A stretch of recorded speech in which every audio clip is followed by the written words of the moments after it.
নতুন বছর শুরুর কাউন্টডাউন শুরুর অপেক্ষা কিছুক্ষণের।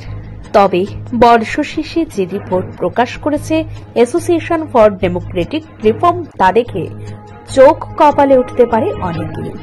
প্রকাশ্যে এসেছে দেশের সবচেয়ে ধনী ও সব থেকে দরিদ্র মুখ্যমন্ত্রীর নাম। 2023-24 অর্থবর্ষে দেশে মাথাপিছু আয়ের গড় 1,85,854 টাকা। সেখানে দেশের মুখ্যমন্ত্রীদের মাথাপিছু আয়ের গড় 13,64,310 টাকা। আর সেখানেই দেখা গিয়েছে দেশের দরিদ্রতম মুখ্যমন্ত্রী মমতা বন্দ্যোপাধ্যায়।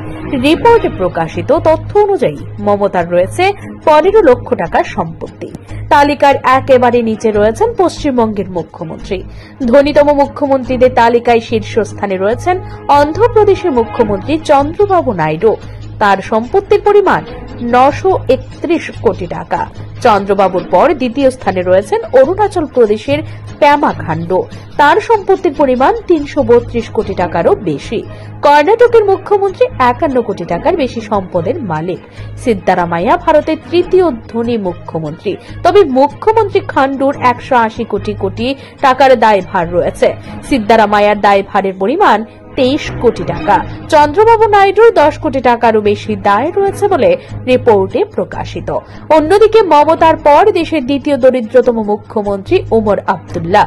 জম্মু ও কাশ্মীরের মুখ্যমন্ত্রী উমর আব্দুল্লাহর 55 লক্ষ টাকার সম্পত্তি রয়েছে। উমরের পরেই রয়েছেন কেরলের মুখ্যমন্ত্রী পিনারাই বিজয়ন। তার রয়েছে 1,18 লক্ষ টাকার সম্পত্তি। অ্যাসোসিয়েশন ফর ডেমোক্রেটিক রিফর্মস 2023-24 আর্থিক বর্ষে রাজ্য বিধানসভাগুলি থেকে প্রাপ্ত তথ্যের ভিত্তিতে এই তালিকা তৈরি করেছে।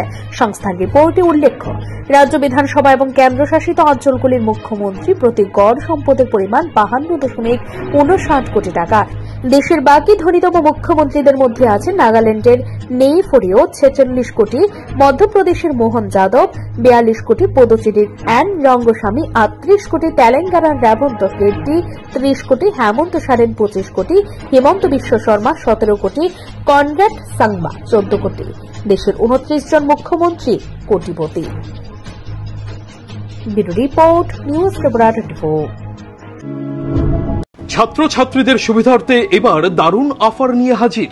মাত্র 250 টাকায় কম্পিউটার শিখতে চান? তাহলে আজই চলে আসুন মধুপুর বাজার গ্লোবাল হাইটেক কম্পিউটার সেন্টারে, যেখানে ছাত্রছাত্রীদের অভিজ্ঞ শিক্ষক শিক্ষিকা দ্বারা অতি যত্ন সহকারে প্রশিক্ষণ দেওয়া হয়ে থাকে। কম্পিউটার শেখানোর পর ছাত্রছাত্রীদের কেন্দ্রীয় সরকারের আওতাধীন অতি উচ্চমানের সার্টিফিকেট তুলে দেওয়া হয়। পাশাপাশি ছাত্রছাত্রীদের ভর্তির ক্ষেত্রে ভর্তির ফি সম্পূর্ণ বিনামূল্যে।